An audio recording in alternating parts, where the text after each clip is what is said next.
Voltron Network. What's up, guys, and welcome to the DC versus Marvel podcast, where we talk about the latest DC and Marvel movie news.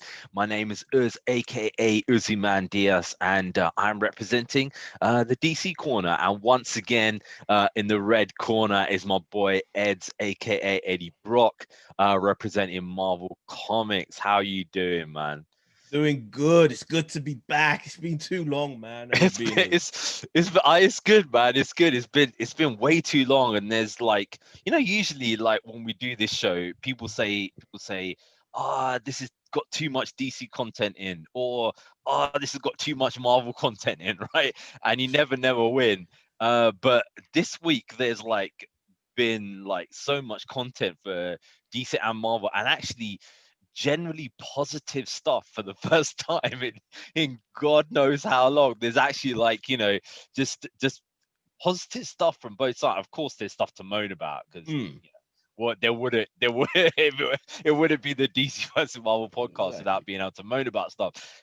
However, there's a lot of cool stuff, man, that is going on there at the moment. So um yeah, man, we'll be talking today about Wandavision, of course, giving our review there of that, about the HBO Max offerings there as well, David Ayer there as well, and another little interesting, well, not interesting, little story where I kind of got as involved as close as I could do to a Disney Plus series this week. In fact, yesterday. So I'll You let didn't you watch guys it till talk about it. yesterday.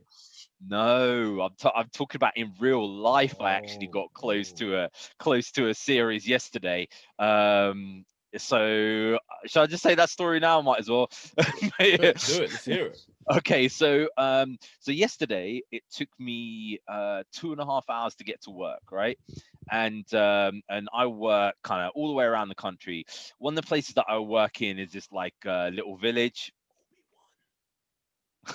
Yeah, well, this Oh, place where I work at is this little village, and I got there, and basically it took me 30 minutes to get down there, and when I was there, I was just stuck in traffic forever. I was like, what the hell is going on here, right?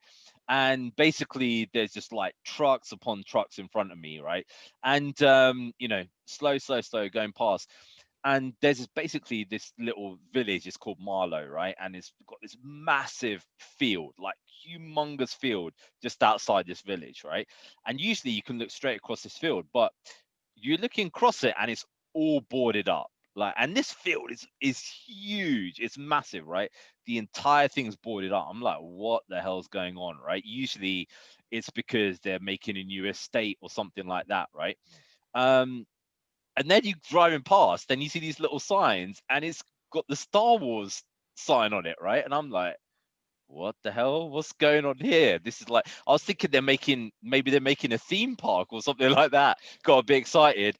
And then after spending another hour in that traffic and driving past and seeing all these trucks going in and out, I went and had a look online and found out that's the set where they're filming Obi-Wan. So yeah, so yeah. I'd driven past that yesterday, and yeah, I'll drive past that tomorrow as well.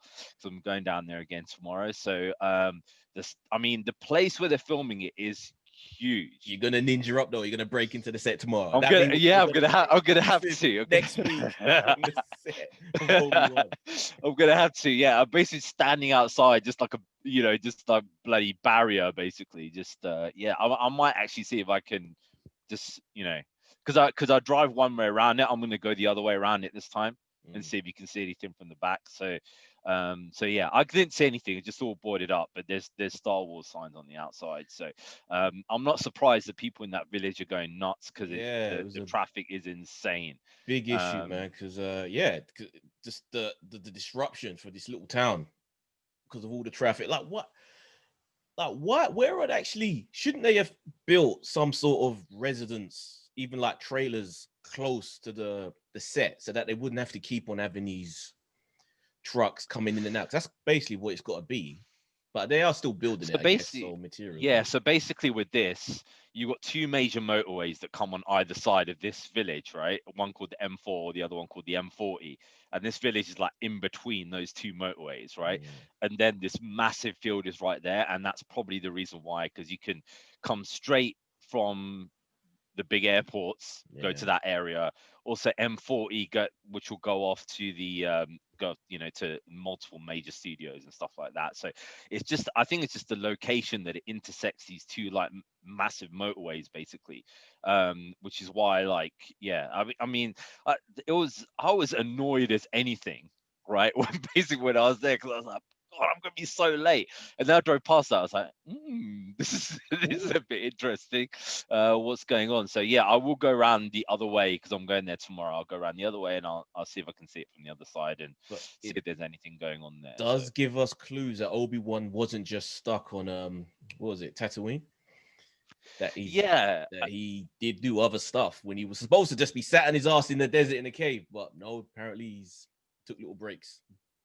yeah. I mean that's the thing. Like in the there was the Obi-Wan book where basically he was going off and doing like little things, kind of like what was that? Like kung fu, like you know, David that David Carradine. Carradine Yeah. mission. I think they're going to do it very kind of similar to that, where he's just going to be this kind of monk that kind of just goes around and stuff like that. And I think the thing is, we kind of we kind of underestimate how flipping, you know, huge the galaxy is, right? Mm. But then, you know, and the fact that you know, probably like Darth Vader would think, nah, there's no way that he's stupid enough to go to where I where I grew up, right? Out of Mm.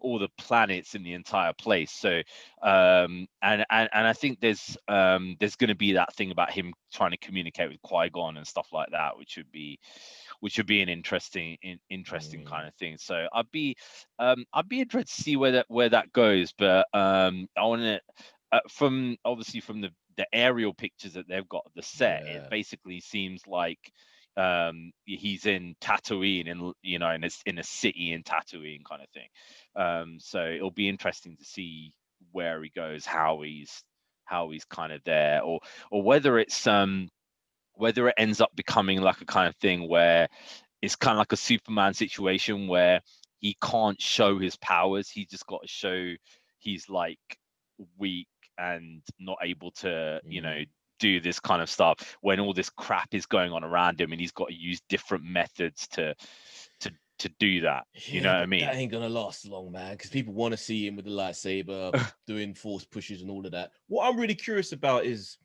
like, we've seen it with this and with the Andor show, that they really are just doing the whole physical sets thing. I thought the whole point of that digital screen that they were using on the Mandalorian is to save money. It's quicker. You don't need all this space. So what are they doing? Well, wouldn't it be easier just to build another one of those? Yeah.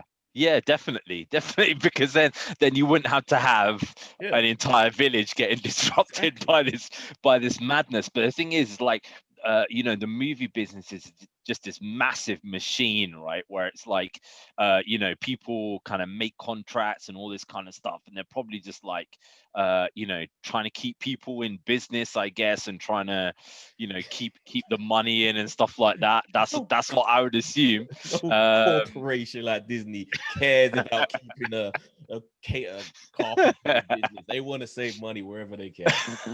You're right. I was trying to, you know, I was trying to, you know, make Disney seem like it's, you know, a lot, a lot of a nicer corporation than it is. But yeah, I don't know. Maybe these contracts are signed before, where it's just like, yeah, you can use this area or something. But I think some of it also is the tax breaks, right? So you know, there's like stupid tax breaks in the UK to try and get people to come over here to film, which is Mm. why loads of films recently have had like London getting destroyed and stuff, because basically like you know, there's so many tax breaks to come to the UK. So that's what I would assume. But you know, remember there was a time like a while back where because this Detroit is like so run down, and sorry to anybody who lives in Detroit if you're listening, but it's so run down Please. that almost every like film where it was showing like an apocalypse or just things getting destroyed was in Detroit, because it's like, you know, they wanted people to come and film there, and it was easy just to show the whole place just getting mangled, basically, because it's mangled anyway. So I think it's a similar kind of thing. But it's bizarre because this field is not a, you know, England is known as the green and pleasant land, right? Because it's just covered in bloody grass everywhere, right? And it's like, this is meant to be a desert planet, right? That's why I don't think it's Tatooine. That's why I think he is literally flown off to somewhere else, because it wouldn't make sense filming a desert planet.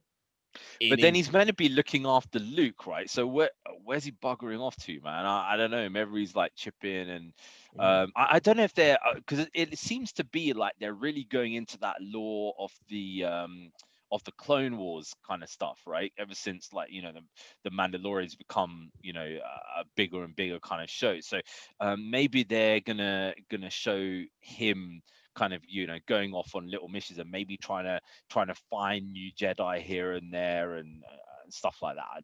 I don't know, man, but yeah, we'll see.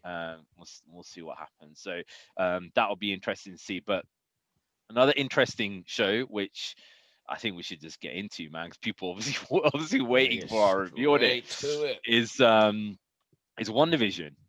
So I watched the first episode, which is when I kind of put on the group about my thoughts, and then you said they should have done the second episode and forgot about the first one, and that's when I watched the second one. And obviously I'll give my thoughts in a moment. But it changed my mind quite a bit about this show. And I'm quite surprised by this show, actually. So what was your thoughts about WandaVision? What would you know? Well, like you mentioned, I actually thought episode 2 should have just been the starting point, because it pretty much covered basics of what was in episode 1, but I think it was just more engaging. It was directed better, and I think the style of was it Bewitched that the second episode was based on, compared to the Dick Van Dyke Show that the first episode was based on. I don't think the first one really, I was gonna say it didn't work as well, but I've been asking around and a lot of people like it. A lot of people enjoyed it. My friend of mine was talking about how his wife, who doesn't like any superhero things, was watching this with him, and she loved it, and she was laughing like it was a regular sitcom. I'm like, really? Like, that was the thing that it kind of failed at. And I'm the Marvel guy. I should be saying this was amazing. They had the guts that they Marvel have for doing this, but as a sitcom, doesn't really succeed. But I am intrigued by the mystery of the whole thing. But I don't think episode 1 was needed. It just kind of, I think they repeated themselves with the first 2. So just start with 2, it was better. I mean, it's interesting because apparently Dick Van Dyke was a they were basically asking him, like, you know, to give advice about the first show. So I read a thing there today where they were saying, like, yeah, he doesn't really know anything about the MCU, but they were asking him, like, what do you think about this? Do you think it works based on similar to what your show was like? And I kind of, while I was watching it, obviously I'm watching it with the context of knowing that this part is not real. It's kind of just like, you know, in either in her mind, or we don't know yet what's kind of going on. But as I watched 1 and then kind of, you know, went into 2, it has reminded me quite a bit of like the Outer Limits, right? So there was an Outer Limits episode that was kind of similar to this, where it's like, basically there were all these people, rich people, they kind of died, and they weren't dead, they were in comas, and they were being kept in like this cryo sleep in this place. And basically they all were dreaming and stuff like that. But one of the dudes in the cryo sleep, he figured out a way to control the dreams of every single other person who was in the sleep. So he controlled the entire environment. Everything was based on him. He basically was like the guy who he had his wife, then he had like 3 other mistresses, and all the blokes that were there were like his like minions and stuff, and he used to tell them shit to do and things like that, until this new guy comes and kind of figures out what's going on and stuff like that. reminded me a lot of that. And yeah, I mean, for me, like you were saying, you're the Marvel guy, you should be raving about it, and I'm the DC guy, and I should be saying this is total garbage. But actually, I kind of liked it, to be honest. So Yeah, I'm not I gonna did I'm like it not gonna overall, lie. but I Yeah. just felt it didn't need two because they were too similar to each other. Mm, And I was thinking from the perspective of someone who, one, a kid just watching this who's a Marvel mm, fan, and they don't have the context that we do. Like growing up mm, as kids, all of the reruns on BBC Two and all of that on Channel 4 of the old 60s sitcoms that they would just throw on in the afternoons. mm. We have that reference, but for a kid watching this, is like, or to someone who isn't into this, would be like, what's the point? In Yeah, I did find in this that there seemed to be a lot of like in jokes, right? yeah, So which I didn't quite understand, because unless you're really into Marvel, you're not gonna 100% understand all the stuff. So there's a lot of things in here that I was looking at, and I must admit, when it came to the second episode, which was a lot longer than the first episode, yeah, I did skip over some bits because I was just like, God, this feels like it's dragging. And then afterwards, I was speaking to people, and they're like, "Oh yeah, this bit is an Easter egg to this and this bit," and I was kind of like, "Well, to me, just watching it as like genuine, a yeah, 50s comedy, it was just like, like the bit with the magic scene went on for a very long time, and I know there were little kind of bits in there with like Monica Rambeau and all this kind of stuff that is you're meant to be focused on as a Marvel fan. But to me, watching it, I was like, I did skip over like a minute here and there until it was kind of yeah. near the end of Deep that section. cuts are too deep a cut that you have to be super fan to really get all those little references.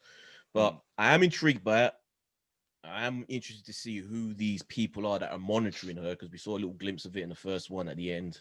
Someone watching on the TV, and the guy that came out of the manhole. Like, there's all these little things and the little dashes of color they drip in there, which I guess is the real world leaking through. So I'm intrigued by what's going on. It's obviously a little different than what how the comics did it. So yeah, I'm definitely want to watch it, keep watching. But I just felt that the first two, especially since they were dropped at the same mm. time, they just kind of canceled each other out. You just could have just mashed them into one. Yeah, for me, it'd be interesting to see whether it molds itself in a way that when you're actually watching it, you can watch it as not an Uber fan, Mm. and everything kind of like makes sense, or whether it continues along this thing where it's like you have to know every single thing about every single thing.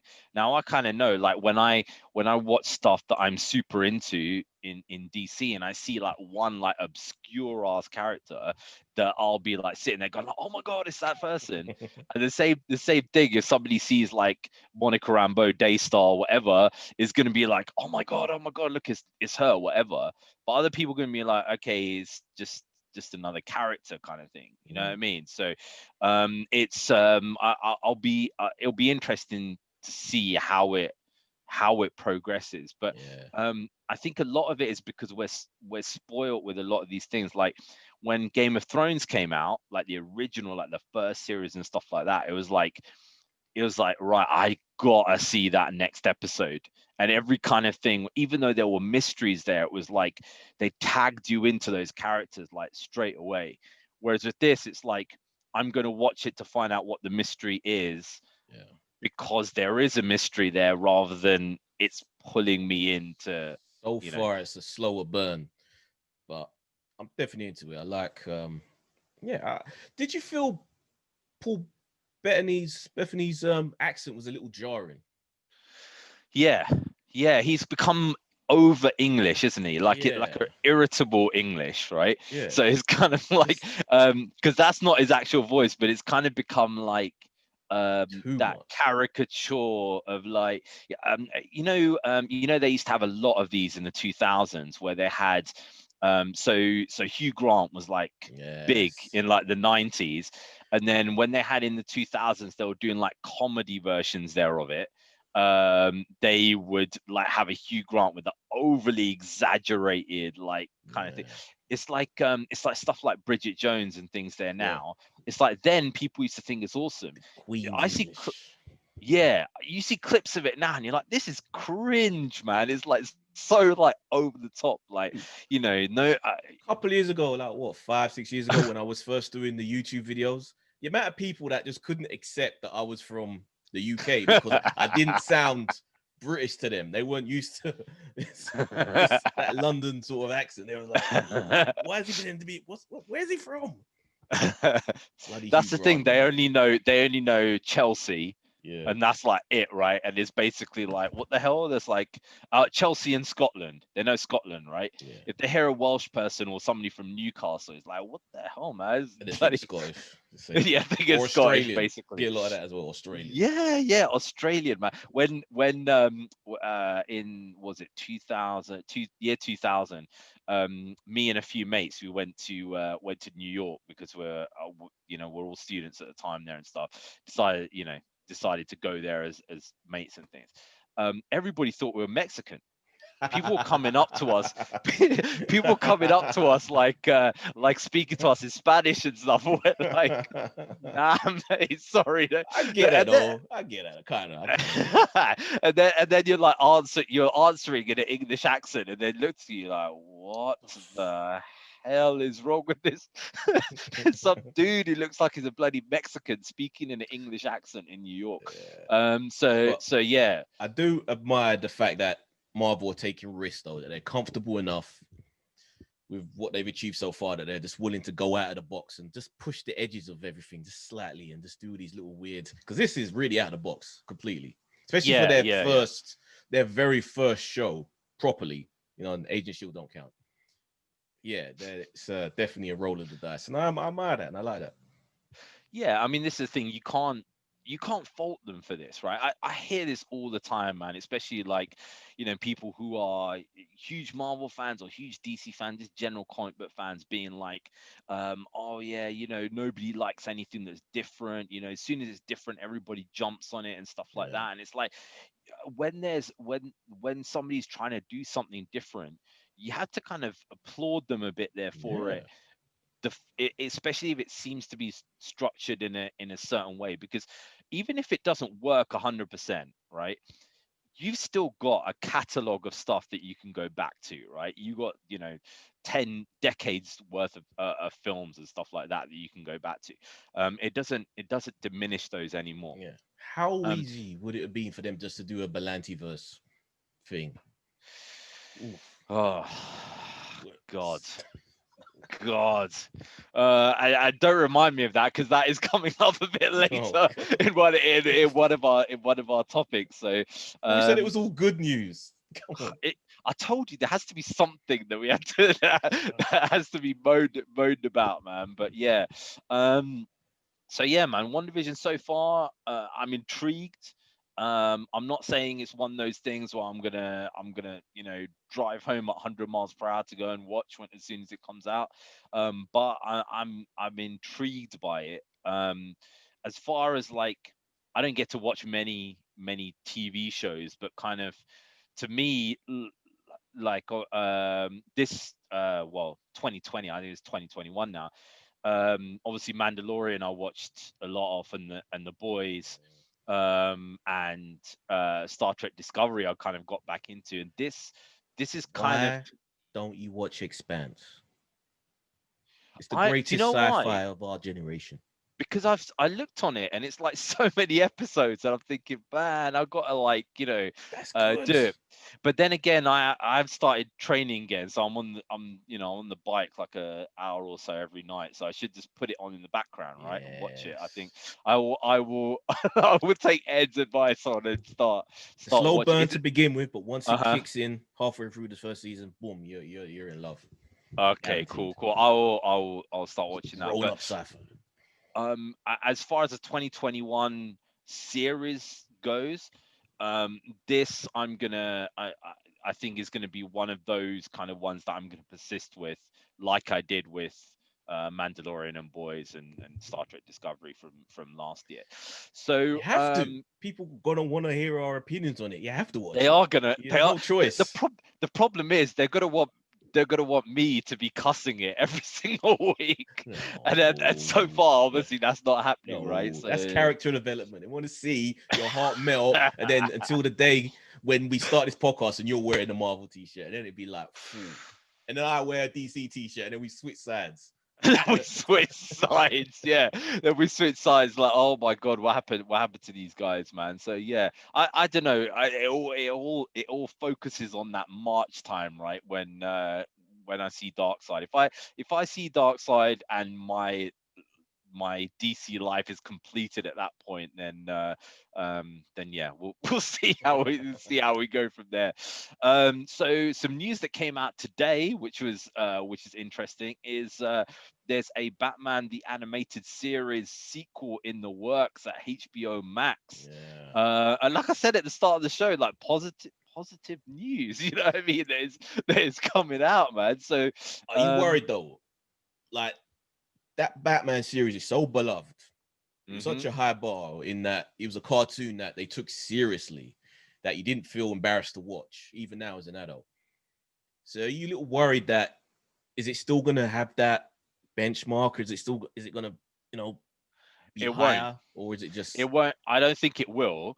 And the reason being is since that 90s Mm, top level cartoons, they've tried to repeat that again and again. I think the closest they ever got for me was the Thundercats redo, right? Because that it had was good. potential for me, right? That was the only one that I could see that they redid of these kind of 80s, 90s cartoons where it was like, this really could be awesome. And unfortunately, they dropped it after one series. Um, Last but Airbender deserves a mention. That was very I good. think this is I've never really got into that, but this is weird because it's like for some reason this has got some resurgence, man. Like Everyone loves it everywhere. because it was on Netflix, and all the younger generation who didn't watch Oh, it originally okay, didn't okay, get to okay. see it. It's like with Friends, where it had that second boost about a couple of years ago, where it popped up on Netflix, and everyone's like, "Oh, this is good." Yeah. Where were So, you? so I don't know, maybe, but are they going to ask the writers of the Last Airbender to kind of do it? I just the thing that I hope with any of these kind of things is I kind of look and I say, well, okay, as long as you've got the right writers, okay, there are some directors who are amazing and who have a vision and stuff like that, okay, but most directors are jobbers, unfortunately, and the thing kind of gets sold on how good the script is and how well the actors can bring that script to life in Live, effect. yeah. So if the script writers are really good, then they'll get it. And if they start looking at the source material and say, this is the source material, let's engage with the source material, let's deal with it that way, then yeah, I can believe that they can do it. But um will they? I don't know. I hope the people involved in this are kind of our age, who grew up with the original show, and they want to do it justice for the honor of what they grew up watching. So they have that Mm, pressure on themselves. That's what I hope, so that they really yeah, will, yeah. And get they the rewatch it, their episode, multiple times to see like, oh wait a second, yeah. this doesn't quite work, let's change this around and stuff like that. I think kind of like what they did with Cobra Kai, where it's like the writers who have done that are really obsessed with Karate Kid, and because of that, they've just tried to kind of keep the essence of that film going. It should be the same thing with this. My concern is not so much are they going to reach that heights, but they're going to aim it wrong, right? So are they going to aim it to children? Are they going to aim it to the Belanti crew, or are they going to try and get the same essence as the previous one there? But we'll see. I think they wanted to get Bruce Timm on board, who's the guy who did Batman Beyond. So if they do that, then there's a chance it could work. You know what I mean? So Could be interesting. I would love it if they decided, fuck it, let's just do what we did with Harley Quinn and just be like, we're just making this for grown-ups, because they're the people that really love this. Kids don't care. They're gonna watch yeah, anyway. And then yeah, we get a legit mature. Yeah. Well, Yeah, let's hope, but I don't know. I don't know. unlikely, unlikely. It's such a weird mess over that place. You know what I mean? So that is a thing. So keeping with DC, another casting announcement there for Titans series 3, which is an actress called, let me see the name, Savannah Welch. I don't know, she's in been in something, but I'm not quite sure what. But basically, she actually does look like Barbara Gordon, not the hair, but the face. If you put glasses on that face, that looks very similar to Barbara Gordon in some of the comic books, the ones where she used to wear glasses and stuff like that as Oracle. Mm. The question is she going to be Oracle or is she going to be Batgirl? I don't know. That's the thing. There's some very interesting or strange stuff going on on the Instagrams of the Titans people. Like, the guy who's playing Jason Todd, he's putting a lot of kind of weird stuff up on his Instagram, which people are saying, is that a clue to something? Or because he often puts like clues on Yeah. of where the story's going to go on his thing. And he's been putting up pictures of Pattinson's Batman and him as Red Hood kind of standing nearby, and then he put a picture of side on of what looked like a red mask, and it's like that's blatantly Red Hood, but then obviously he didn't show it properly to show you the Mm. whole mask and stuff like that. Um, so yeah, there's some definite things that are going on, but then yeah, does that mean that he's gonna get killed or attempted to be killed by some kind of Joker in this, or I don't know what? I thought Blackfire was the bad guy in this Ah, series. yeah. So If that stays the case, then that kind of does take it down a level for me. But I don't want a Joker, but I don't want another version of the Joker to pop up in this either. There's so many other no, bad guys they could dig into, man. I don't it's like the Joker is the only bad guy that know. they kind of use Much. like ever, literally. And it's like the thing is that they did go kind of they kind of blew their load by using Trigon at the start. I mean, Trigon is a flipping he's a Wasted flipping Trigon, you mean? yeah. He's like this guy's an apocalypse level apocalypse level villain. You know what I mean? He's like crazy. This guy, and then Until one episode. yeah, in one episode at the end, and then obviously you've got Deathstroke, who was another major level villain. You know what I mean? And it's just like it's just interesting the way it's kind of going. I mean, Blackfire, okay, is a villain from Starfire's universe, but then at that same time, there it's like okay, you've had Trigon and then Deathstroke, and now you got Blackfire. It's Mm. okay. You know what? It should be the other way around kind of thing. You Yeah, know what I build it mean? up. Where it's like working from there. There's so many villains that they could use, as part of this, and just I don't know. There's doesn't seem to be this. The weird thing that I always find about Titans is this: Titan seems to be working just to the end of the series, right? So it's like you see something like The Boys, and it's like they get to the end of the series, but they know, okay, this is Yeah. our theme for the series, but there's another series coming after this, which we have to kind of make sure that incorporates. With Titans, it's just like we're working to the end of the series, and then that's it. It all And falls apart in the last two, always. I don't know why. yeah. And it's just it's literally it reminds me of Netflix films, right? So Netflix films, some of them you watch them and it's like they kind of build it up, and then in the last act it's like they don't know what they're doing, and they're just like, we got to end this quick, just quick finish it. There If was you this watch the film, Above the Wire or Beyond the Way, oh god, with the boy Mackie, yeah. oh it was, Jesus Christ, that it's bad. like a it's like a what was that Denzel Washington film, Training Day. It's like Training Day Yeah, bad. with with like a with like a Terminator kind of dude. It was interesting, but I knew as soon as it came to the end, I was thinking, what's the moral of this story? Because it doesn't seem to be going anywhere, and Good. it's like yeah, it just kind of ends. Sometimes you want to see the bad guy win, like you do in Watchmen and stuff. You know what I mean? And things. So but yeah, that was Mm. it's exactly like a Netflix kind of film. And once again proves that Anthony Mackie is not a leading man. I've been saying it for years. He's the best friend. That's all he can. That's his level. That's his glass ceiling. That's the thing. That's why he's obviously been teamed up, in Falcon and Winter Soldier there, Yeah. as well, kind of thing. And I think in that way it'll work well. But with that, he was obviously the lead, which calls for. I still haven't watched what's it called, Altered Carbon 2, after watching the entire of the first one. Just rewatch the Um, first series again. every every time I kind of look at it and I see it on Netflix and it's in my watch list, and I've got to watch that, and then I'm just thinking, God, Ed said it was just rubbish. So do I want to dedicate the time like watching this thing? So yeah, so let's flip back to Marvel there now. Some interesting kind of stuff, man. Nebula Rumors. apparently, a lot of rumors. Yeah, so one which is not really a rumor because I think Karen Gillan has already kind of said that she's there, but Nebula apparently is going to be in Thor 4, and this seems to be like accumulating a lot of characters.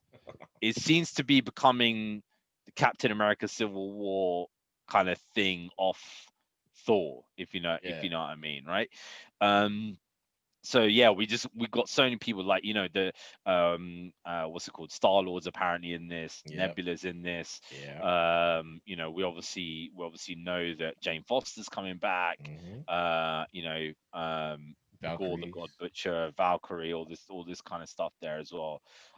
So it's a big cast, man. Forgot about um the latest rumor as well before the Karen Gillan one, which is kind of confirmed. But Matt Damon as well apparently is supposed to Matt Damon, be yeah. coming back as the God, Matt, whatever.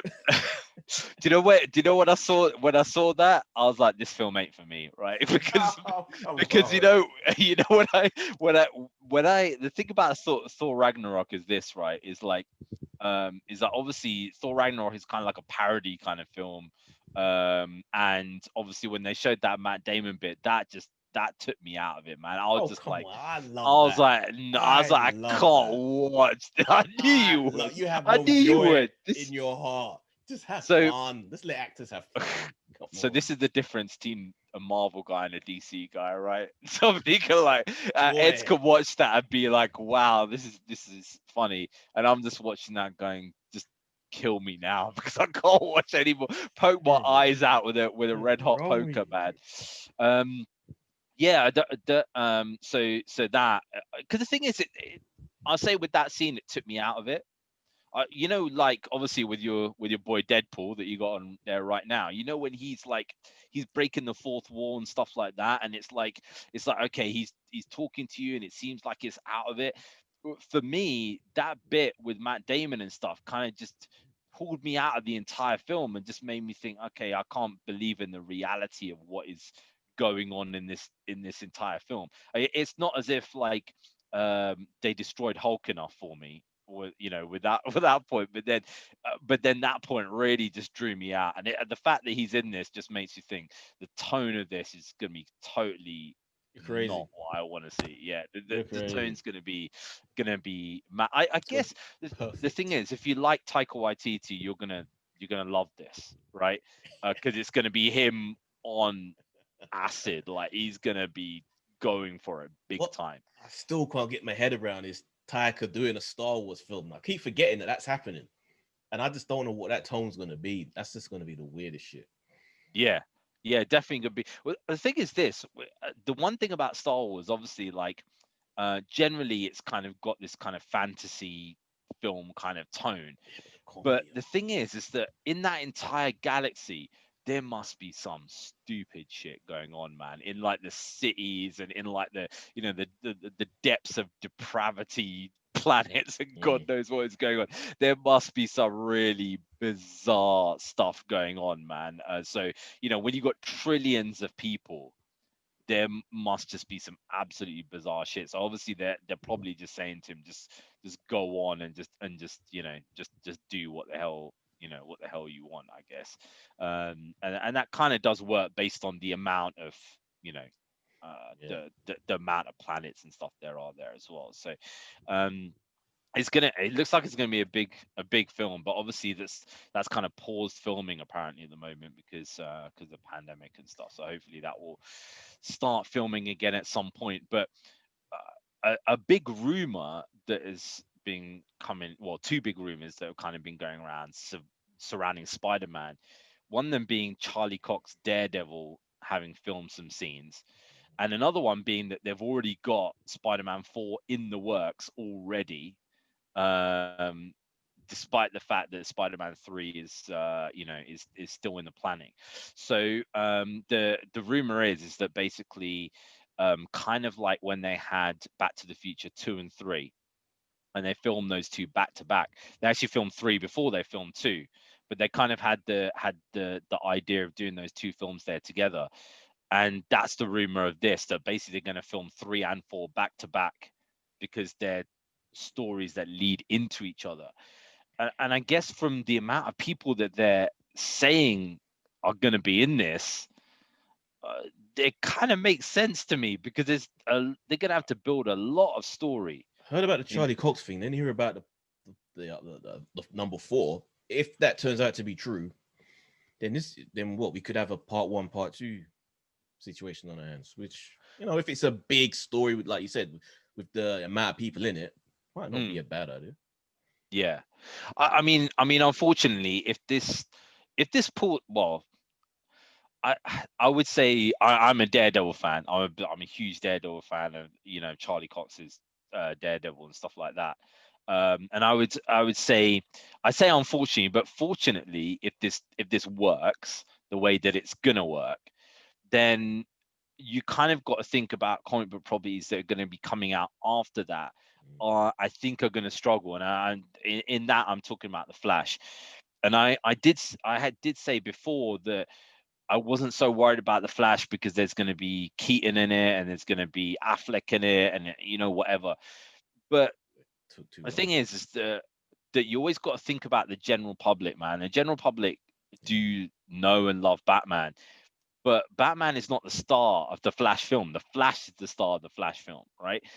And when you're comparing Flash to Spider-Man, Spider-Man is like the top of the top superheroes, right? He outsells in merchandise every single other superhero combined, right? In terms of comic book sales, the number one sale out of every single thing outsells the next 5 books down, basically the Spider-Man books. So this, you've got a top tier, and then you've got the Flash, and it's like, okay, Flash, yeah, you got fans and stuff like that, and they're bringing Batman in it and stuff to kind of g it up, but you already have the idea of the multiverse, and you put all these guys in it that people are just going to be like, when Tobey Maguire comes on, people are going to be going mental, and Andrew Garfield, whatever you say about him, people are going to be like, oh my god, Andrew Garfield. When bloody I see plenty of people who Garfield is their Spider-Man. Like, if there are people out there, a good few of them. And with when Charlie Doc Ock Cox, comes on, people are going to go mad, people are going to go crazy. And Charlie Cox, yeah. I'd be surprised if we see Charlie in costume. I'm just reckoning it's just going to be him as Murdoch, as as the lawyer defending probably Peter. Yeah, and do you reckon they're gonna give Deborah Ann Wall another job because she's been asked, she needed a job for, she's been saying about it, she needed a job for God knows how long. So That I broke don't my know. heart, man. I hope so. I hope So. they give it. She's I like you her. know it's But that's the such a thing. We nice person. You know what I mean? So shouldn't have been in this situation. Flash should have been getting made way before this time. Like, they should. It's their own. They got themselves to blame. And this is the thing, is like, you basically are now gambling the entire Flash mission on a Flashpoint storyline, not the same as the actual Flashpoint, but a Flashpoint storyline where you have to have Batman in it, and you have to have multiverses in it, and you have to have him going through all these kind of things. And it's like, once you've kind of put all of those elements in, you are literally, you've got nowhere further to go after that, right? Because it's like, okay, you've done the culmination of, I know, guys, I'm gonna get heat for this because it's gonna be The people going to be saying, you're a DC guy, you don't know anything about Flash. I know about Flash. I know Flash storylines. I know, I know there are many Flash villains and Flash stories that they could be bringing. But for most DC fans, like the culminate, I guess Infinite Crisis, you could say, but the culmination, you're looking at Flashpoint as a massive storyline for the Flash, and you're doing that as the almost the first outing that the Flash is coming out. Where do you go from there, right? Where do you Yeah. go after that point, right? It's like, okay, are you going to, um, we obviously we know, if you had Flash and Professor Zoom, or Reverse Flash, and they've built up this whole storyline where they're kind of battling each other and all this kind of stuff, and then it comes down to, there's a way that I can bring my mother back because I've learned this power of, going back into time and That's the using the cosmic thing, because treadmill and stuff. you do kind of get the sense that he's going from 0 to 60. But can't pun the pun kind of in a way, but yeah, you want to see that learning to get faster, sort of Yeah, I progression mean, through the he needs to films. But learn. He needs to learn to run first, because that skating style is so bizarre, right? Like, ooh, ooh. Like the skating style is so like bizarre. But basically, like I think the problem is that with Flashpoint, he already had all this story mm, with Professor Zoom, with Reverse Flash, with all this kind of stuff. So when in Flashpoint, he then encounters Reverse Flash later, who then says to him, out of all the things you could have done, you could have killed Hitler, you could have done this, you could have changed time, you could have got rid of Genghis Khan, whatever. You saved your mom out of all of this mission, right? It makes it more poignant because this guy's been against Reverse Flash for such a long period of time, and it's like you actually come to the realization that the villain is making sense, right? The villain has actually been built up, because all the best storylines are where the villain is built up, and then the hero has to go through an arc to kind of go against the villain. But because there's it's not going to be built up like that, it's like, mm, where the hell do you go? I think this is just the launch pad so they can launch that Michael Keaton Batman universe on HBO Max, and that's the thing that concerns me, because it makes me think, okay, are you using that Flash movie just simply for that, for that mm. linchpin? Um, and Flash shouldn't be used by that. Flash has got his own stories. Flash has got a huge amount of stories that could be done. And I know origin stories are done to death, but Flash's origin story is quite cool. Most casual people don't know it. Yeah, yeah, it's Like, not like Spiderman or Batman or yeah, or whatever. No, most people don't know the storyline, and you see the storyline. It's like, okay, well, this is quite cool. so, And they're obviously they're going to skip pretty much all the way through that. I mean, there are some people, they when I talk to them about Batman v Superman and stuff like that, and they're like, okay, yeah, this guy, his dad's in jail or whatever, and it's like you've got no link to sorry, not Batman, in Justice League, right? mm, So it's like, okay, you got the Flash and his dad's in jail, and it's like, okay, you're a DC fan, you understand the entire story of the reason why he's in jail, that he's been framed, and all this kind of stuff, right? If you're a casual fan, you're looking at that and you're saying, okay, this guy's visiting his dad in jail. What's the backstory of this? yeah. Where is this going? There's no Where's the emotional attachment link? to him Yeah, at all. that's see, Ed's always says it more succinctly than I ever do. I waffle, and Ed's puts it there properly. Yeah, that's exactly it, man. So um yeah, there's some other We um stick with speedsters for a sec because we got the mm, Wandavision one. Possible character could be popping yes, up, but not the version that should be with. Well, if this guy's there, I reckon we could get both yeah, Quicksilvers. Basically, Quicksilver's coming back, but we also could get the Evan Peters one. yeah, which would be interesting. because I think it's Spanish um, voice actor that usually plays him apparently gave it away somehow.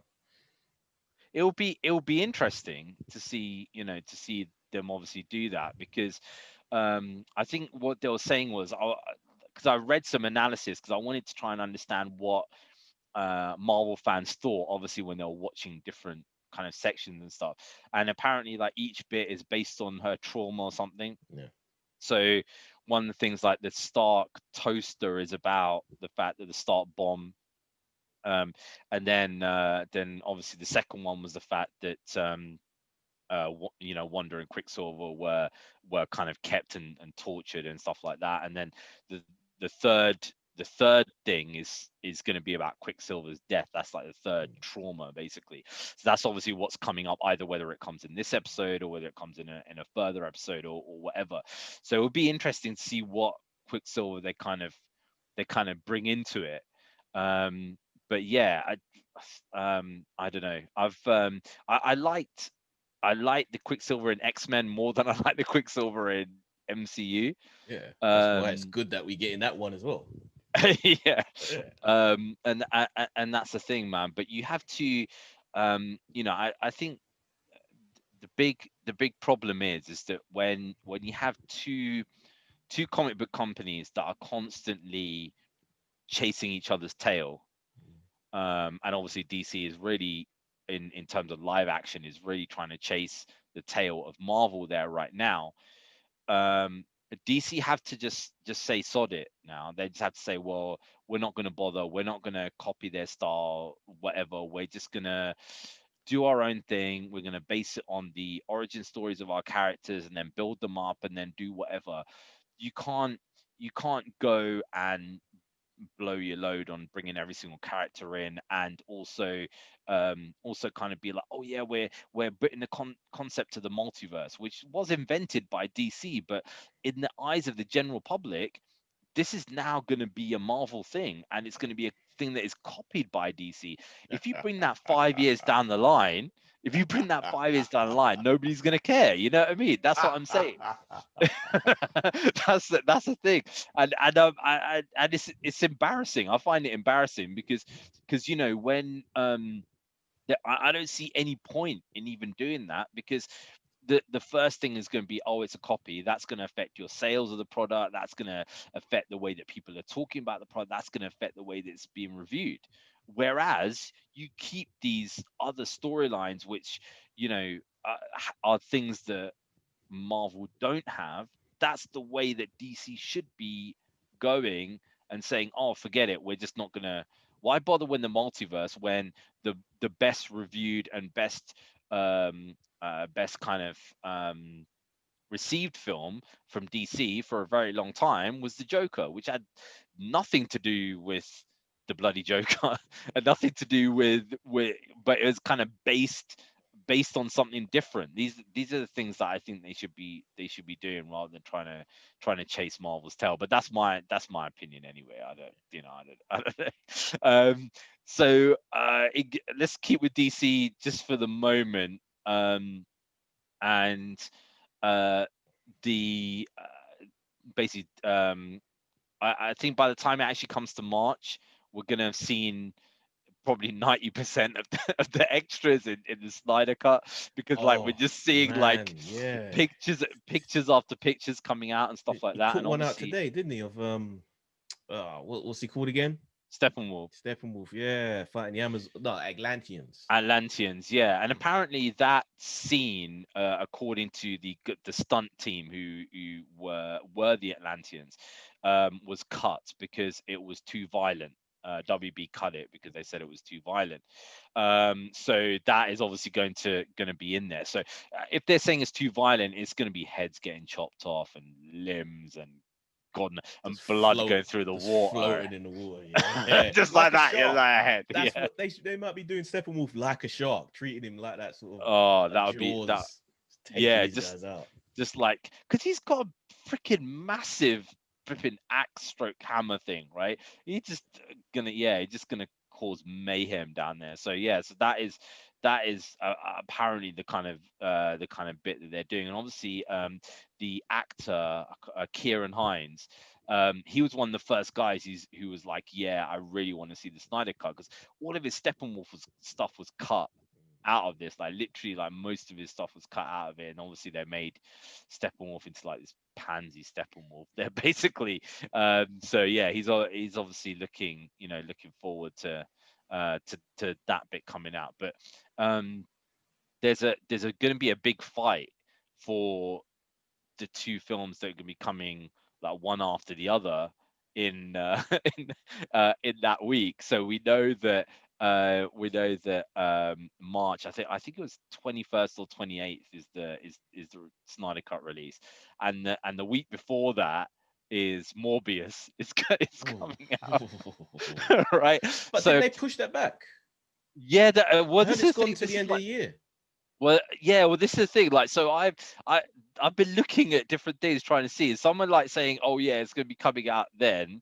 Other ones are saying it's coming out towards the end of the year or whatever. Yeah. But I sent this message to Ash yesterday, and I was like, "Bro, I don't know what film to choose out of these two. Yeah, because like two of the most craziest films ever being released in in a row, man. So, um, we so gotta yeah, talk. I mean, We gotta talk about the abandon the whole episodic release thing, and it's just gonna be yeah. 1 4 hour watchathon.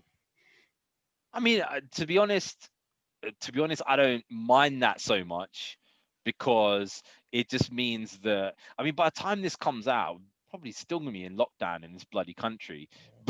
but but the whole thing of that is that basically, I guess when it does come out, if it does come out as 1 4 hour thing, you can kind of sit there with your mates and make like an afternoon of it, or like a evening of it or something, and it's like, yeah, pause it halfway through so everybody could munch and shit, Yeah, rather than being like, okay, you got to watch 4 1 hour episodes, which, the thing is, I don't think any of Snyder's works in it would have worked in 4 hour single 1 hour episode format, mm, because his stuff has to be watched in an entirety for it to make sense, because there might be like one small scene 3.25 hours down the line which is going to explain what happened in the first 17-minute scene there right at the start, so yeah, so that's the thing. It's gonna be a long movie. It's gonna be pirated to shit as soon as it comes out by yeah, by yeah. every goddamn torrent And bloody if I'm person known to honest, I don't expect it to be like amazing, but I still want to see it. I still think it's just gonna be dumb fun because man. that's what Yeah. Snyder does. Well, that's the thing. I just basically, um, as a DC fan, my expectations are like rock bottom for anything anything now, It's gotta be after better see than after the seeing Wonder theatrical Woman. version. After Oh, seeing Wonder Woman. God. So kind of like, the way that I'm looking at something like this, I'm being like, okay, well, if it does have Yuxas in it, and Green Lanterns, and they're fighting people, and there's and we actually see Batman being Batman, and we see, a Martian black Manhunter. Martian Manhunter, and a black suited black. This film could make zero sense throughout the entire It thing, will. and as a DC fan, you're just like, oh my god, it's Martian Manhunter. Oh my god, it's Darkseid. Oh my god, the Green Lantern. And literally, everybody around just looking at you like, what the hell is wrong with this guy, right? But that's the whole point. It's literally like, because you never see these things on screen, you suddenly see them, and it's like, wow, this is awesome. And I think the way that Snyder stuff is made is like, there's just going to be so much action there that it's, Bullshit. Yeah, it's just about the action. That's all it's about. It's about the cool yeah, visuals, the cinematography, and just the crazy action. But yeah. if unlikely situation, there's a cinema showing it, you're gonna go 4 hours. Think you can do it? I think so. Yeah. Do you know what my worst experience in the cinema was when I went to go and see X-Men Apocalypse, right? because I went to see a quadruple bill, right? X-Men First Class,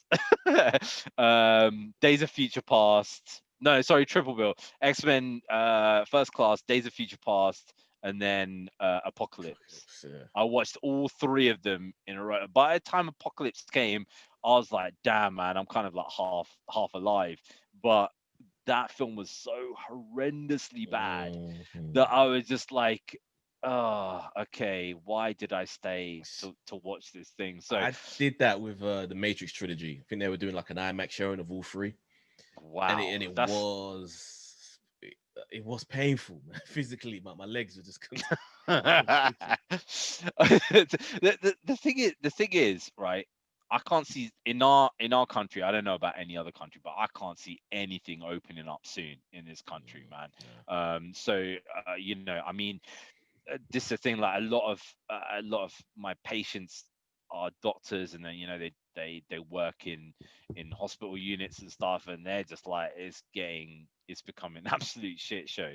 So I mean, if they're saying that this ain't stopping anytime soon, we've just been told like the kids are going to be at home potentially till summer holidays. Like, So we're gonna have like this generation of kids that can't read, can't spell their names. It's just gonna, what the well, well, that's the thing. I mean, luckily my kids get loads of work sent there to them. My wife is amazing, like actually just like helping them through doing all this work and stuff like that. But it's like my kids have always been kind of enthusiastic when I go home, like, yeah, dad, oh, yeah, this is exciting very and rare. stuff. Now it's like overexcited, like Mm. like, oh, what's the outside world like? What I mean? kind of thing. So yeah, man, But because I don't know. I doubt it's coming in there's no way it's coming in the cinema in this country, because there's no flipping cinemas open, and they ain't gonna be open for God knows how long. So I would expect what's gonna happen is we're gonna get an announcement by the shittiest company in the world, Sky, saying coming exclusively to Sky, Zack like Snyder's a director's month cut after, because what Wonder Woman's only just come up on what, on Prime, yeah. yeah, it's like, well, dude, we saw that. We downloaded that shit the day it came out. Like, Well, that's what's gonna happen with this. That's exactly what's gonna happen, man. For all of the stuff about about everybody wants to go and see content at home, it's all the future's digital, all that kind of stuff. All you're doing is you're creating a situation where something just goes on a server straight away, and you've got software now that can screen record at oh, 4K, or even there's ones that record at 8K. So there's going to be some unscrupulous dude who's going to put it straight on, record it 8K, put it straight on a torrent, and that's it. And that every single bit of content is going to be like that, man. These companies are asking for trouble long term, I think, with this mission. we got what nearly. It's gonna probably be close to 2 years of people just got uncomfortable with just watching brand new films on the couch, conditioning themselves to go back to cinemas. Is gonna be a It's going slow to be a hard process. one. It's Yeah. gonna it's gonna be a hard one, and I think you really have to give people something to get excited about. And I think one of the big Spider-Man free. I think Spider-Man 3 is one. Spider-Man 3 is definitely one. I think Matrix and stuff like that, people are gonna be excited about. Um, I think one thing that is gonna be the biggest box office bomb in history is probably going to be Avatar 2, because the amount of money that costs, and there's no way that's going to recoup that in the cinema now, because the cinemas are probably Yeah, not going to be open that's the fully. problem. Yeah, it's just not enough script. Like, yeah, this thing that's built purposely for the cinematic Yeah, viewing. Yeah, it's oh this boy. dude's always like, yeah, I invented this new camera to film this scene or whatever. It's like, bro, it doesn't matter because people are watching on a mobile. You know what I Oh, mean? There's people who watch that stuff on a flipping on a phone, man. People watch, yeah. like, you'd be surprised how many people actually watch full films on a phone, I'm like not. Netflix shit like bunch that. of friends. I know when we're talking about new films that come out. He goes, yeah, I was watching that when I was on the bus. Like, what? You watch it on your phone?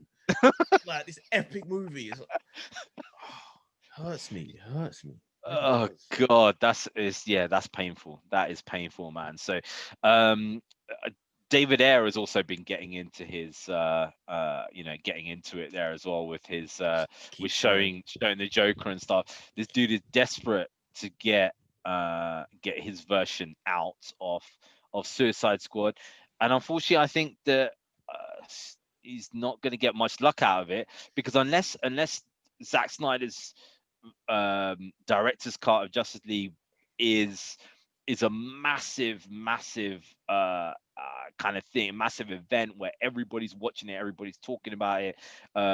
Becomes a huge I think it'll do thing. well because I Wonder think it Woman would do. did really well, and I don't know if it'll necessarily get that general mainstream attention because a lot of people still gonna be confused. Like, what? That Justice League again? It's the same film, but it's a different film. But I still think there's enough of chatter that it will do Yeah, pretty well. yeah. I think it Even will with do bootlegging. well, but then will it do well enough for HBO Max to say we're gonna plonk 50 mil into Suicide Squad when we got the other Suicide Squad coming out anyway? To I don't know. I can't see it. I can't see them putting a whole load of money into that to bring that out there, man. So I'd be surprised if they do it. Then fine, I'd be happy with that. But HBO Max, coming to another story of HBO Max. HBO Max is the one that has basically said there now that there's zero chance of a season 2 Swamp Thing coming out, right? So they pass on one of their best series that has been made from DC. I say best, I mean The most only, coherent, well, most kind of, but yeah, you're right. most coherent series out of all the DC series for a long time, and it's just like, oh well, the sets have been broken down, everything, so we're just not going to do it.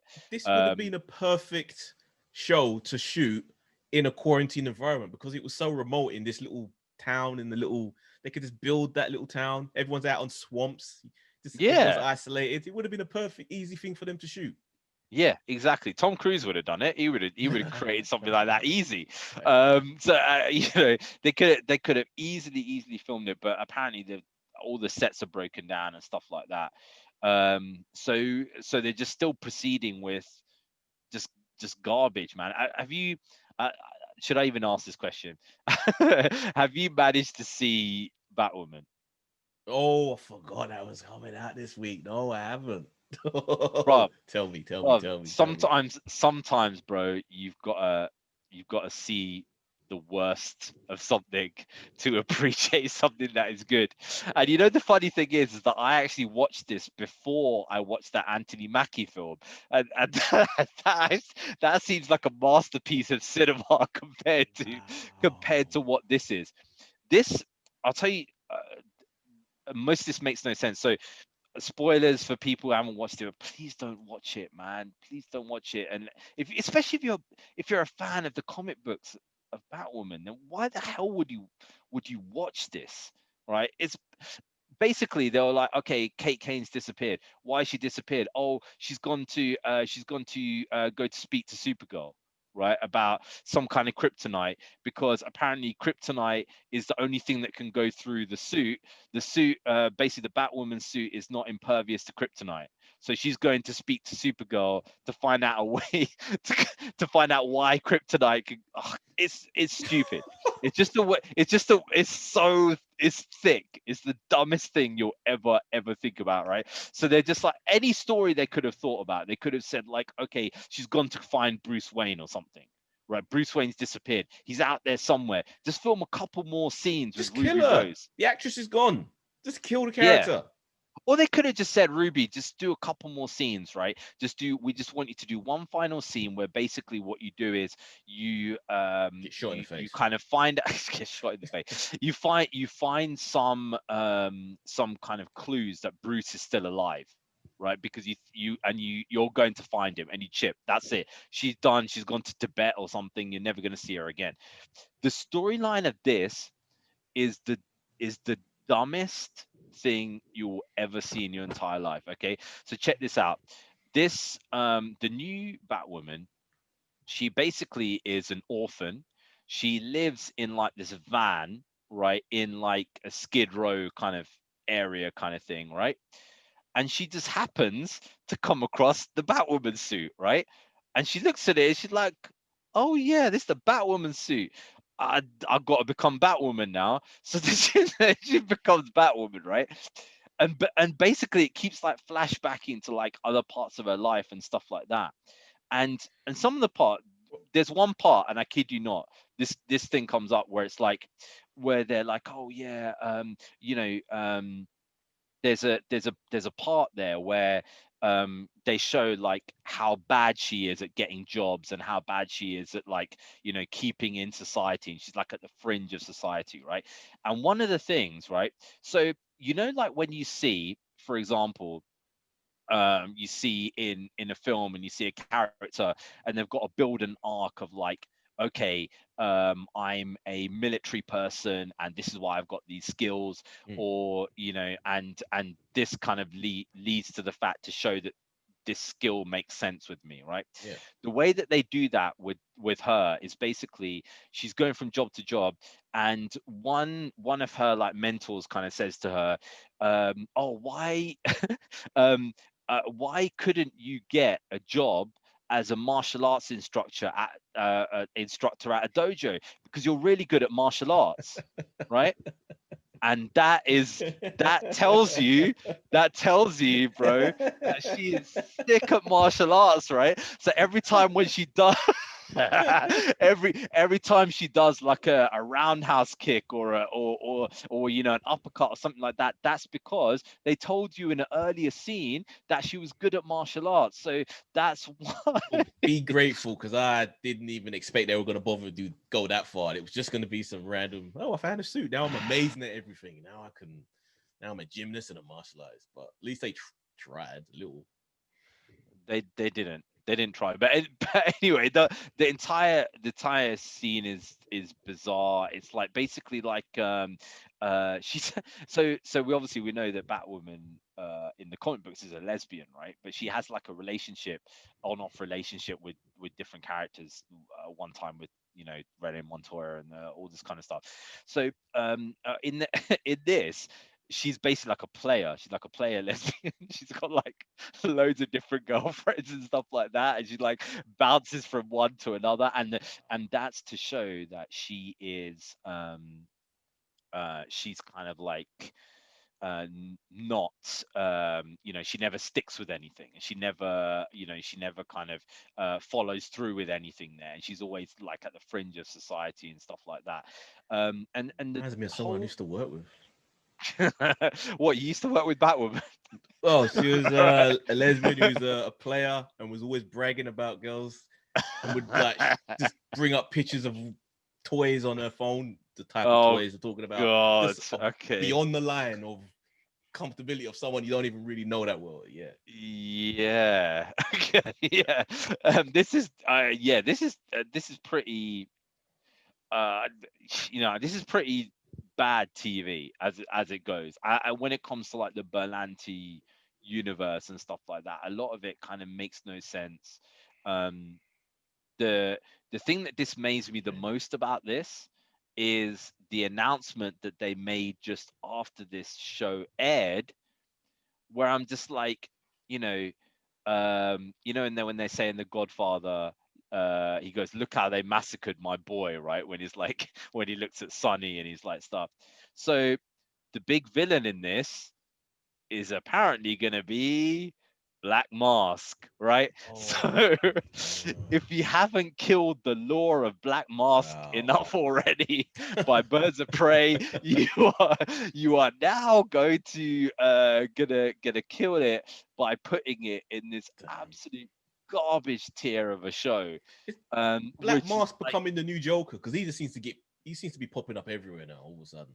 Black Mask is the easiest villain ever to do, right? I mean, you could 3D print a mask, which costs you like £2, like $3 or something. Spray paint it black. The dude puts it on. He puts a tuxedo on. You choose any club anywhere, and that's it. You know, in the comic books, obviously he does have otherworldly powers, right? But in these things, he's never going to have that. So it's just like, okay, we want a gangster, let's make him Black Mask, you know. And the whole, I think the whole thing about it is that you know, when we did the Wonder Woman review, and I was saying sometimes you have to watch these things and think to yourself, are they making it for a particular audience, and then does it work for that particular audience, right? And I think the problem that I have with Batwoman is that you watch it and it doesn't seem to have any audience. You're kind of looking at it and thinking, okay, is this an audience that you know, women would like to watch this? I don't know, you know, based on what Wonder Woman was like. um is it a kind of something that comic book fans are going to like? Well, no, because the storyline makes no sense or anything like that. Or is it a story, is it a kind of program that um young teenagers are going to like? That's the only thing that I can think is, like, if you're a young African American girl, you might look at this and think that's cool, just, you know, a Batwoman's on screen, I like it. That's the only thing that I could think, like a 12-year-old might watch it and like it. But even with that, it's Does it just like appeal to the LGBT community? I don't know. I haven't heard any chatter about it at all. Doesn't it? Just seems to be the show that's just disappeared. well, this I guess, I don't know. I don't want to put words in people's mouths, because I obviously not part of that community, so I don't know. But the thing that I can say is, from a lot of people who are activists in that community, the whole point is that they try and show that when people have relationships from that community, they're the same as every other relation that people have, that they're long lasting, and they're not like it's not like a sex thing, it's like a love thing or whatever. And then you show the main character in this just jumping from one one girlfriend to another girlfriend to another, and it's like you're kind of perpetuating that you know, that stupid stereotype. And I don't know how well that will come across. I don't know. Is it something that people like that? I guess if it was, we need to go back in time and ask your work colleague, you know what I mean? What she thinks of this. So you reckon one season, It's season gone. 2, it's gonna be done? It's gone. It's gone. Like There is no way they're going to carry on the huge problem with this is it seems to use real world locations. So they're going to like warehouses, or they're going to this like Skid Row kind of area outside, and they're going to this house and stuff like that. And it's like once you're doing stuff like that, you're increasing the cost of a show that is nobody's watching anyway, right? I mean, right now, with the amount of people that are at home, this show should be making bigger numbers than it's ever made, and it's miles away from that. So I think none of the shows crack 1 million. None of those Berlanti shows. Yeah, I mean, they were showing last time, like basically there's the first Batman when it came out was like 1.2 million people watched it, right? And then it went down and down, and like the average amount people watching it is like 700,000 people watching this, right? And it's kind of crazy. It's like you think about the amount of people who sit down and watch different football matches every single Saturday or Sunday. Crazy numbers. Millions. Yeah, like compared to this, think about the amount of people who sit down and watch, Monday Night Raw or SmackDown or whatever. SmackDown's over like between 2 to 3 mil, yeah.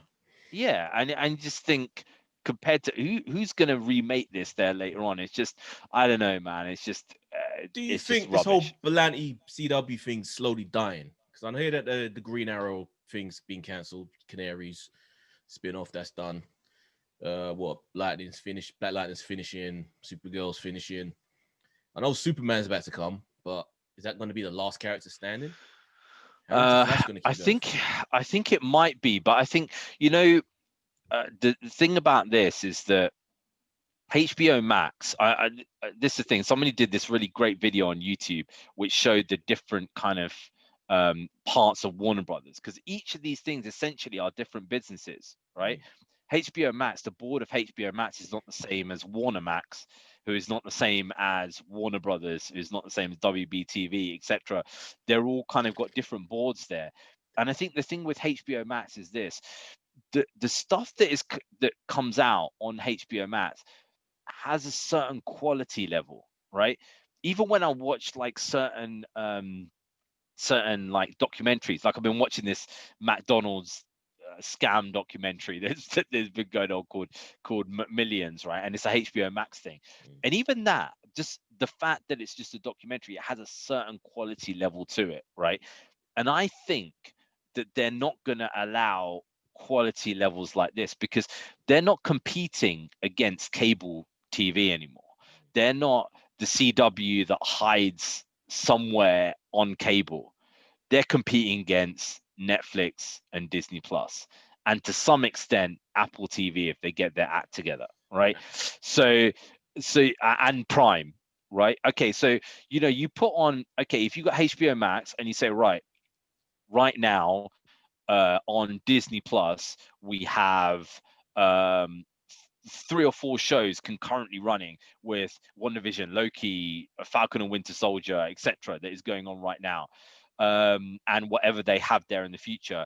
And then you've got Lord of the Rings that is coming to Amazon Prime, and then you've got you've got whatever the hell Apple TV comes out with, and then you've got Netflix, which have got their whole Miller what's it called, Millerverse, Metaverse. stuff coming out, and then it's like, okay, what does HBO Max have? You can't then put out content like Batwoman and the Arrow when these other things are spending $1 billion on flipping Lord of the Rings. It makes you look like a chump, basically, right? So there was you know all what I that mean? news that HBO Max's superhero content is going to be spin-offs from the films. Each film would have its own spin-off TV show with some other Yeah, side characters, which is could be cool. Could be cool. I like that. yeah, which is why I guess the Keaton coming from the Flash and stuff like that. I would like to see that, but I think there's certain things that they could, from the Flash show, they could bring like the rogues and stuff like that, because I mean Jai Courtney is an idiot, but I think like the character of Captain Boomerang is quite a funny character that could be hilarious in a show.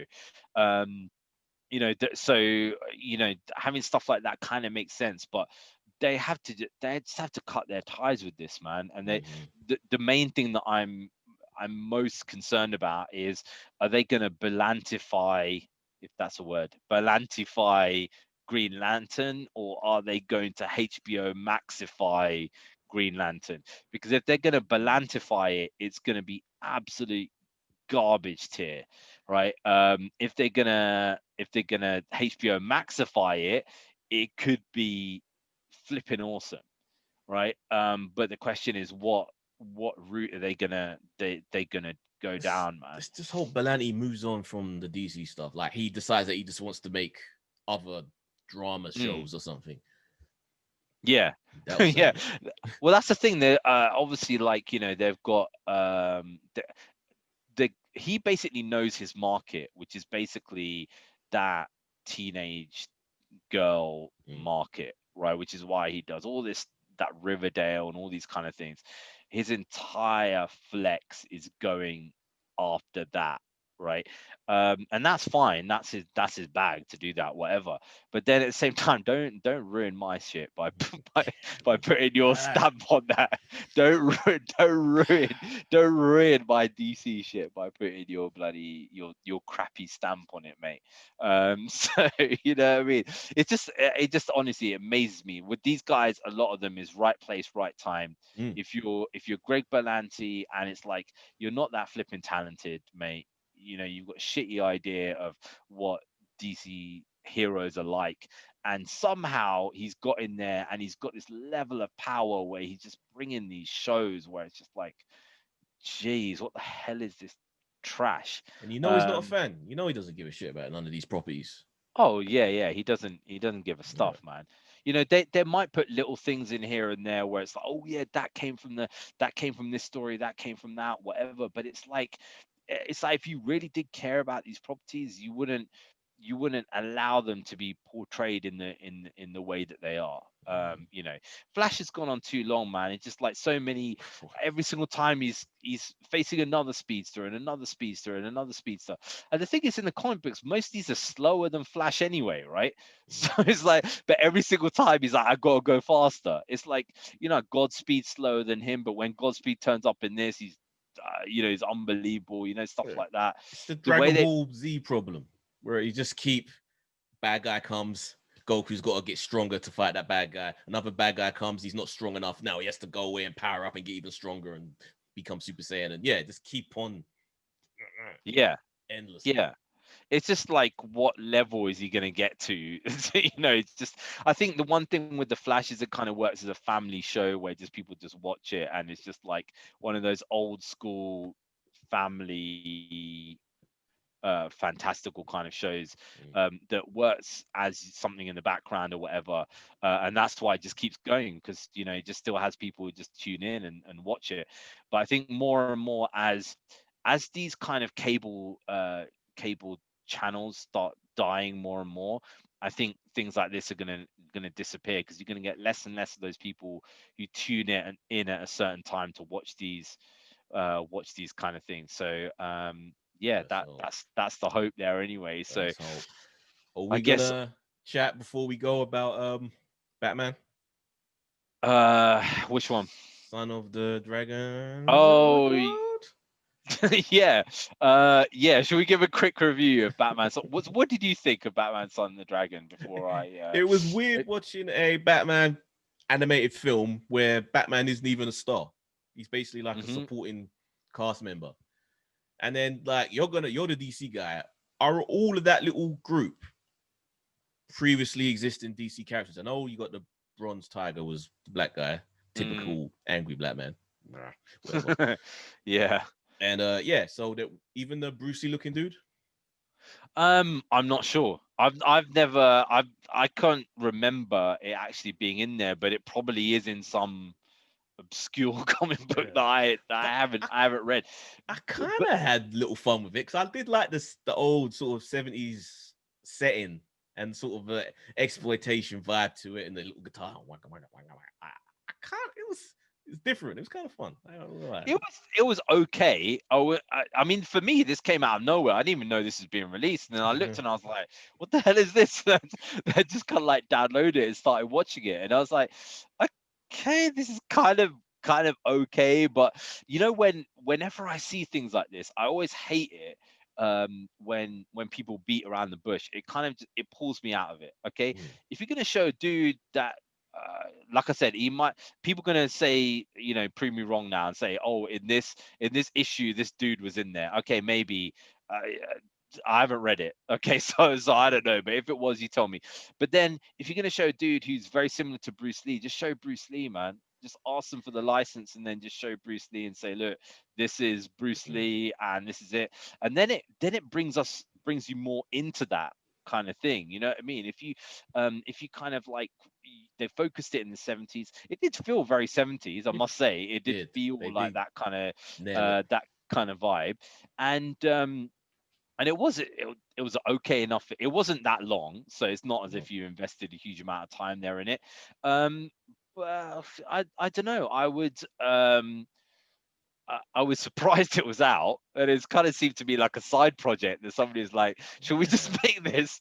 Should we just make this or It's whatever? so So yeah, weird. It's so weird. And like, it's not I even don't know. not Batman wasn't just a co-star in his own thing. Like he was also the weakest of a lot of them.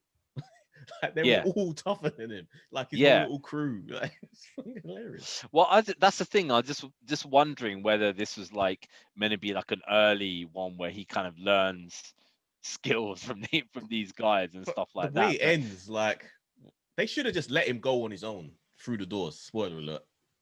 Into the underworld and just ended it there, mm, and we just never know. Like Batman's dead forever. yeah, yeah, you kind of just spoiled the entire film. But then, but never mind. You guys, you don't need to watch it anyway because yeah. But yeah, I get what you're saying. Sometimes it's good to have a bit of mystery, right? Yeah. A little bit of mystery behind it rather than sealing everything off. But I think almost every single one of those DC cartoon properties, every single one has like a definitive ending where it's like totally unambiguous. Yeah. You know, This. when they're kind of doing it. And I think a lot of the problem is, it would be interesting. I'm going to go and have a look there later on to see whether it's based on some comic book or something, because I honestly have not seen kind of anything like that. I mean, I'm a little like confused. Bronze Tiger is, I'm a little confused by what's going on with the DC animated universe. I thought it was gonna be a connected thing again, like they were just restarting with the Superman one that came out a few in the last yeah. year. But what, they're just kind of going back to just doing little. But did you see the animation style?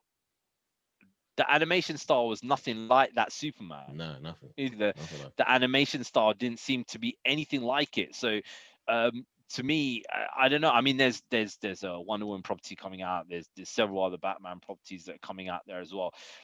The whole point is that they're meant to be going into that next phase of copying the rebirth Mm. style, as opposed to before where they were using the new 52 kind of style.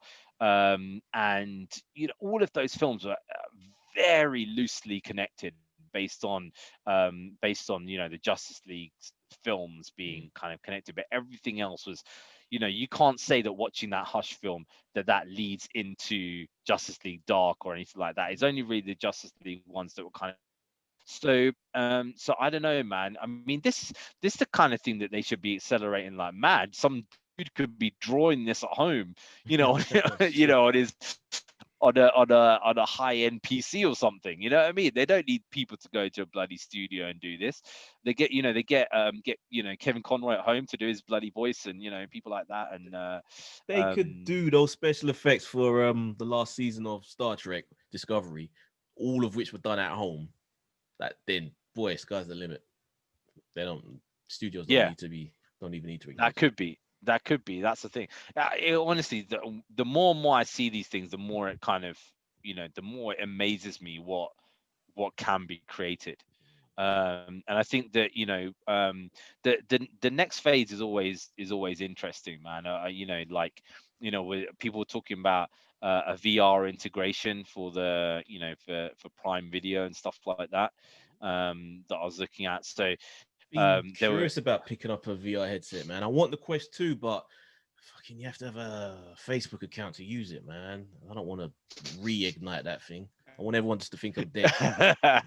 yeah, exactly. Yeah, that's not really something that you want No.